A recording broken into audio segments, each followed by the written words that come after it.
इधर भोपाल से पुणे जा रही एक छात्रा से चलती बस में ड्राइवर, कंडक्टर और क्लीनर ने रास्ते भर छेड़छाड़ की। डर की वजह से विरोध भी नहीं कर पाई, लेकिन इंदौर पहुंचते ही उसने पुलिस चेकिंग पॉइंट देखकर बस रुकवाई और शिकायत दर्ज करा दी।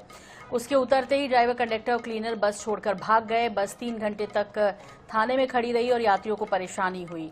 पुलिस ने दूसरे ड्राइवर की व्यवस्था कर बस को फिर आगे के लिए रवाना किया। आरोपियों की तलाश भी शुरू हो गई है। ये घटना इंटरस्टेट बसों की सुरक्षा पर भी सवाल खड़े करती है। इस मामले में एडिशनल डीसीपी राजेश दंडोतिया ने बताया कि पीड़िता मूल रूप से पुणे की रहने वाली है और भोपाल में स्पोर्ट्स एक्टिविटी खत्म कर अपने घर लौट रही थी। बस से रवाना होते ही रास्ते में ड्राइवर, कंडक्टर और क्लीनर द्वारा उससे अभद्र व्यवहार और छेड़छाड़ की गई है। आरोपियों की जल्द पहचान कर कठोर कार्रवाई की जाएगी।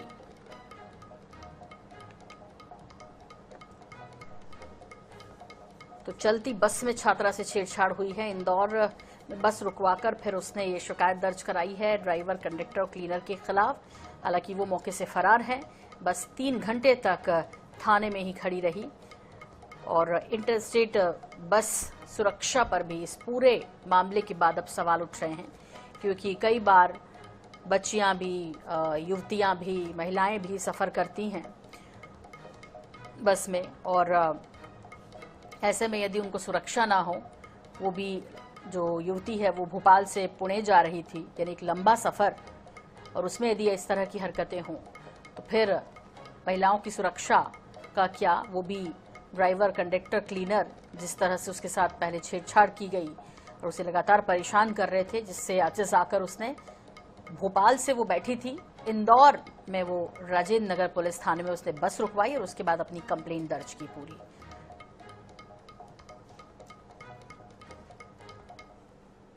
बेड टच का मामला आया, कहाँ की घटना? एक बेड टच का मामला है। एक युवती थी जो कि पुणे की रहने वाली है और वो नेशनल गेम्स चल रहे थे भोपाल में खेलने के बाद वो वहां पर बस से रवाना हुई भोपाल से पुणे के लिए।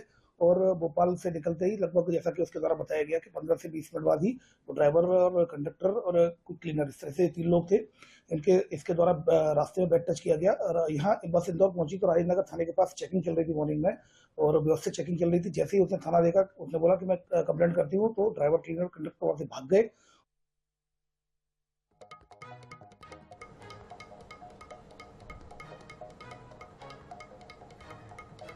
बस पर ज्यादा जानकारी के लिए बात करेंगे। इंदौर से हमारे सहयोगी महेश मिश्रा हमारे साथ जुड़ गए। महेश, वाकई में अति हो गई, राजधानी से ये बैठी और फिर इंदौर में जाके इसने शिकायत दर्ज कराई है। मतलब वो 2.5-3, लगभग 3.5 घंटे तक जो है ना झेलती भी रही होगी।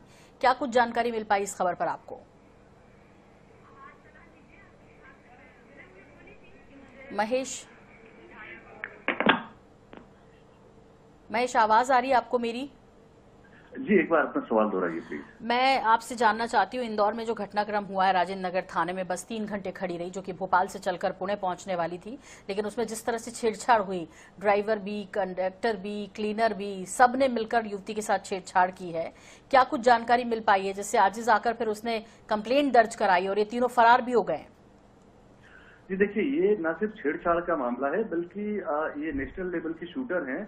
ये भोपाल से पुणे जा रही थी और बस में जब ये बस रुकी है रास्ते में, तो इन्होंने इस बात को लेकर आपत्ति जताई कि जो क्लीनर है, वो क्लीनर इनको बेड टच कर रहा था, उसको लेकर इन्होंने अपनी आपत्ति दर्ज कराई और उसी को लेकर वाद विवाद बढ़ा। बस रुकी राजेंद्र नगर थाना क्षेत्र के एक हाईवे पे, और वहां पर न सिर्फ क्लीनर ने, जो इसका कंडक्टर है उसने और ड्राइवर ने, तीनों ने ही मारपीट भी की है। जो शूटर है उनके साथ में मारपीट भी की है, हाथापाई भी की है, और मारपीट करने के दौरान ये बात बहुत स्पष्ट हो गई कि ये तीनों नशे में थे, तीनों शराब के नशे में गाड़ी चला रहे थे। और गाड़ी चलाने के दौरान जो यात्री उनके साथ में अभद्र इनका तरीका था, और महिला शूटर चूंकि हिम्मत करके बोल पाई, पता नहीं कितने लोगों के साथ में इन्होंने गाड़ी में पहले भी इस तरीके की हरकतें की होंगी। अब जब हंगामा बढ़ा और दूसरे लोगों ने भी सपोर्ट किया, तो उसके बाद में जो शूटर है उन्होंने जाके इंदौर के राजेंद्र नगर थाने में FIR दर्ज कराई है। हालांकि पुलिस ने इन तीनों आरोपियों को आइडेंटिफाई कर लिया है। इसमें से क्लीनर जो है उसको पुलिस ने अभी हिरासत में लिया है। हालांकि अभी इसकी पुलिस ने अधिकृत जानकारी नहीं दी है, पर हमारे सूत्र वो बता रहे हैं कि इसमें जो क्लीनर है उसको पुलिस ने अपनी हिरासत में ले लिया। ड्राइवर और कंडक्टर दोनों अभी फरार हैं। हालांकि पुलिस उनकी सर्च में लगी हुई है और ये बात पुलिस ने भी जब पूछताछ की तो ये बात जो हमारे सूत्र बता रहे हैं कि तीनों नशे में नहीं बल्कि अत्यधिक शराब के नशे में थे।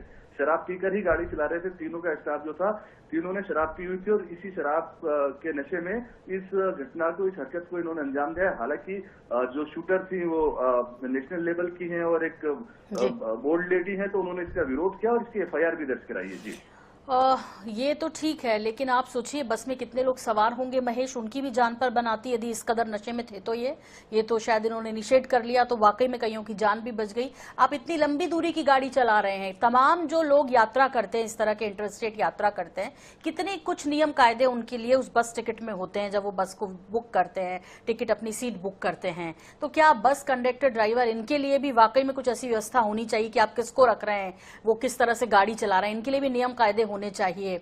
ये बड़ी कार्रवाई इस विषय में होनी चाहिए महेश, इस घटनाक्रम के बाद ये उम्मीद करें। निश्चित तौर पर नियम भी बने हुए हैं कि कोई गाड़ी चलाएगा, वो ड्राइवर, उसका एक बैकग्राउंड पूरा चेक होगा, वो नशा तो नहीं करता, इसकी समय पे जांच की जानी चाहिए। इवन जो बस मालिक हैं, जो ट्रेवल्स मालिक है, उसके लिए भी बड़े कड़क नियम है, बड़े सख्त नियम है।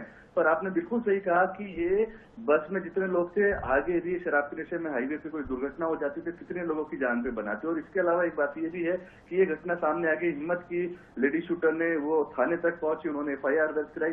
इसके पहले भी इन तीनों ने चलती बस में पता नहीं कितनी महिलाओं के साथ में हरकतें की होंगी। तो ये अब उम्मीद तो की जानी चाहिए। हालांकि इसको लेकर इंदौर पुलिस कमिश्नर ने बहुत सख्त कार्रवाई के निर्देश दिए। उनका कहना है कि न सिर्फ इस मामले में जो तीनों आरोपी हैं उनको गिरफ्तार किया जाए, बल्कि इस बात को भी तलाशा जाए, इस बात की भी पुलिस को जांच करने के लिए कहा गया है कि इनको जब रखा गया है तो जो इनका बैकग्राउंड चेक होता है, वो बैकग्राउंड चेक बस मालिक ने, जो ट्रेवल्स एजेंसी का मालिक है, उसने किया है नहीं किया, उसकी भी तस्दीक की जा रही है। तो उम्मीद की जानी चाहिए कि कोई कड़क या कोई सख्त कार्रवाई इस पे होगी। जी बिल्कुल, बहुत बहुत शुक्रिया इस जानकारी के लिए आपका महेश। तो सख्त कार्रवाई होनी भी चाहिए।